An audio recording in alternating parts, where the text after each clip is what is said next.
नमस्कार दोस्तों, आप सभी का हार्दिक स्वागत है। दोस्तों, आज हम इस वीडियो पे लगाएंगे पाई चार्ट। आपकी स्क्रीन पर क्वेश्चन दिख रहा होगा, लिखा गया है दिए गए पाई चार्ट का एक व्यक्ति के मासिक खर्च के वितरण तथा बचत को दिखाता है। दोस्तों, कंसंट्रेशन बनाए रहिएगा, तभी आपको अच्छे समझ में आएगा। ठीक है ना। चलिए यहाँ पर हम देख लेते हैं क्वेश्चन को अच्छे से।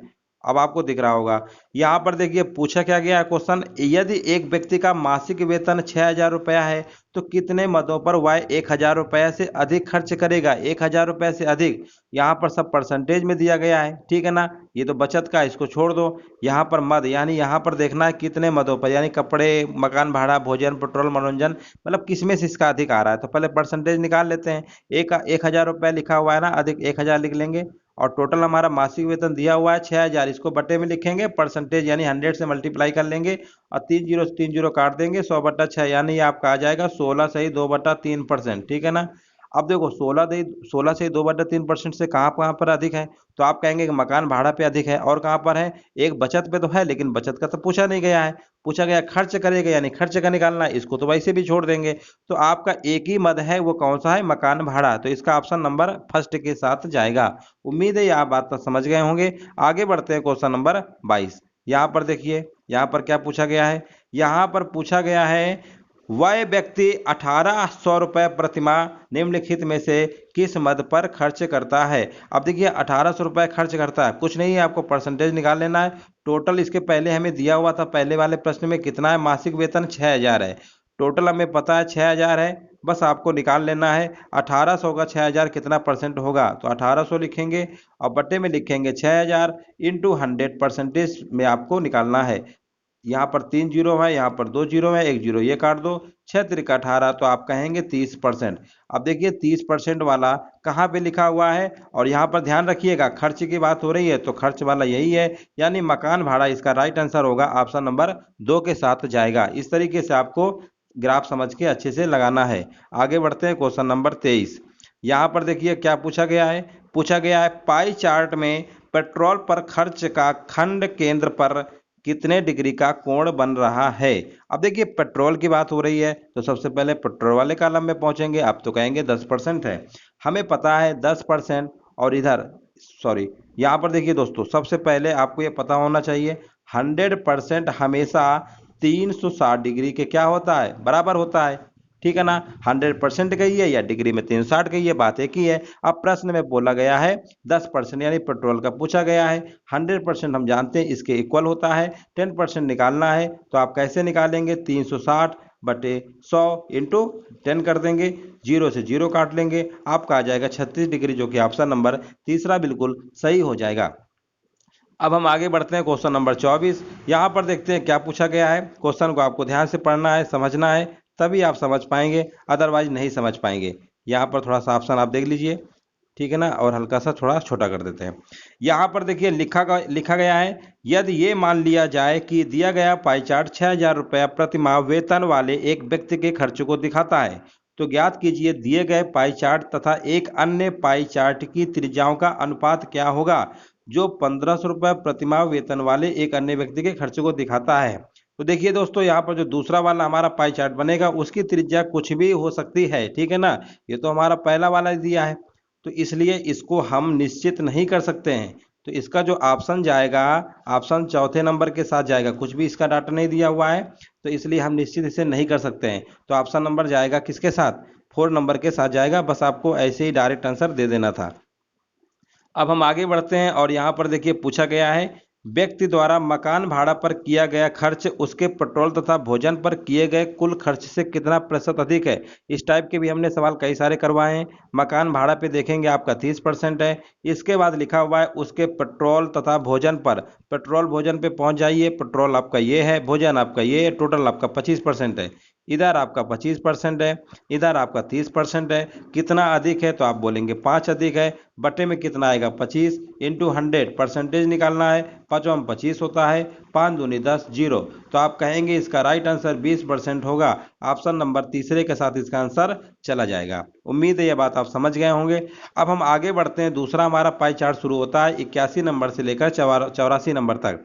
यहाँ पर देखिए लिखा हुआ है किसी देश में विभिन्न खेलों पर एक वर्ष का खर्चा दिया गया है। यहाँ पर खेल है हमारे गोल्फ, टेनिस, अन्य फुटबॉल, ये सब वगैरह वगैरह सब लिखा हुआ है, आपको दिख रहा है।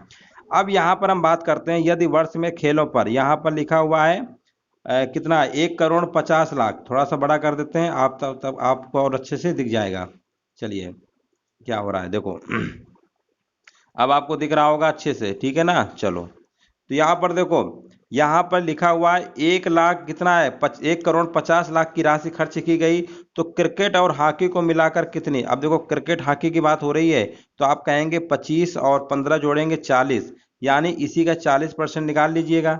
तो 1,50,00,000 यानी 5 जीरो और बढ़ाएंगे आगे, इंटू निकालेंगे 25, 5 3 10 40, 40% इस तरीके से आप निकाल लीजिएगा।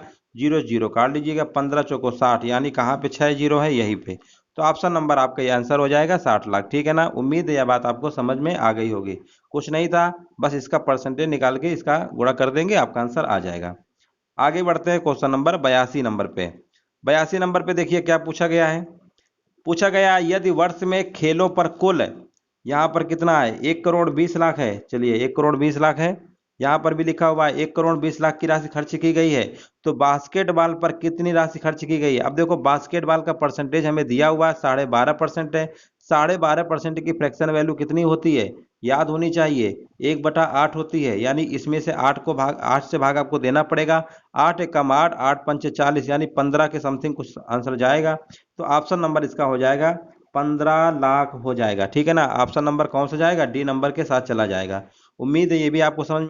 चलिए अगला क्वेश्चन देखते हैं। यहाँ पर देखिए लिखा गया है फुटबॉल के लिए खर्च की गई कुल राशि तथा हॉकी पर खर्च की गई कुल राशि का अनुपात कितना था। अब देखिए यहाँ पर पहले हम पहुंचेंगे, हॉकी पर 15% है, और यहाँ पर अगर हम बात कर लेते हैं फुटबॉल में भी 15% है, दोनों का सेम है। तो इसका जो रेशियो होगा 1:1 हो जाएगा। अब हम आगे बढ़ते हैं क्वेश्चन नंबर 84 नंबर पे। और यहाँ पर देखिए क्या पूछा गया है, लिखा गया बहुत ही सिंपल है, टेनिस के लिए मध्य कोण कितने अंश का है। टेनिस के लिए पूछा गया 10% है ना। अब इस टाइप का हमने एक सवाल करवाया था, 10/100 कर देते हैं इंटू 360, इस तरीके इसको सॉल्व कर लेंगे तो आपका आंसर कितना आ जाएगा, 36 डिग्री आएगा। ऑप्शन नंबर ए जो होगा इसका राइट आंसर हो जाएगा। उम्मीद है ये भी आपको समझ में आ गया होगा। आगे बढ़ते हैं क्वेश्चन नंबर 85 यानी 85 नंबर में देखिए क्या पूछा गया है। पहले तो आप अच्छे से पढ़ लीजिए इसको। यहाँ पर देखिए 3 विभिन्न संस्थानों में विभिन्न पाठ्यक्रम में अध्ययनरत छात्रों की संख्या दी गई है।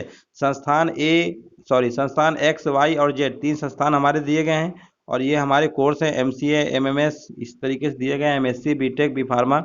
चलिए यहाँ पर हम सीधे क्वेश्चन पे फोकस करते हैं, पूछा क्या गया है।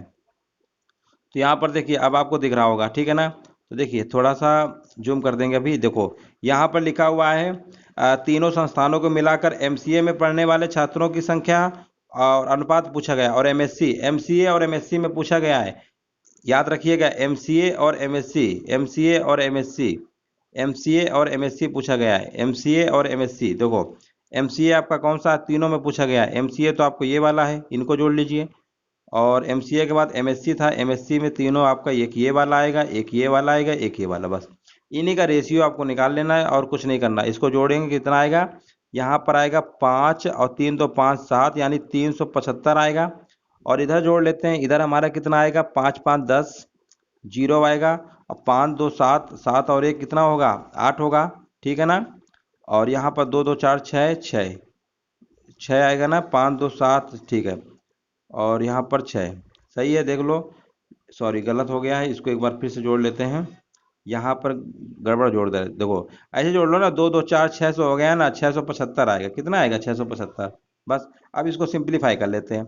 यहाँ पर आएगा 5 7 35 और 55 25, 5 एकम 5, और यहाँ पर आएगा 5 3 का 15, 55 25, 5 एकम 5, 55 25, 5 दूनी 10 और 5 7 35, 3 5 15 और 3 9 27, 5:9। कहीं लिखा हुआ था क्या, सब सॉल्व कर लीजिएगा। 5:9 कहाँ पे लिखा हुआ है, बिल्कुल लिखा हुआ है 5:9, यानी ऑप्शन नंबर सी के साथ जाएगा। तो इस तरीके दोस्तों आज हमने आपके 10 सवाल कंप्लीट कर दिए हैं। जैसा भी लगा उस सेशन आप कमेंट करके बता सकते हैं। वीडियो देखने के लिए दोस्तों धन्यवाद।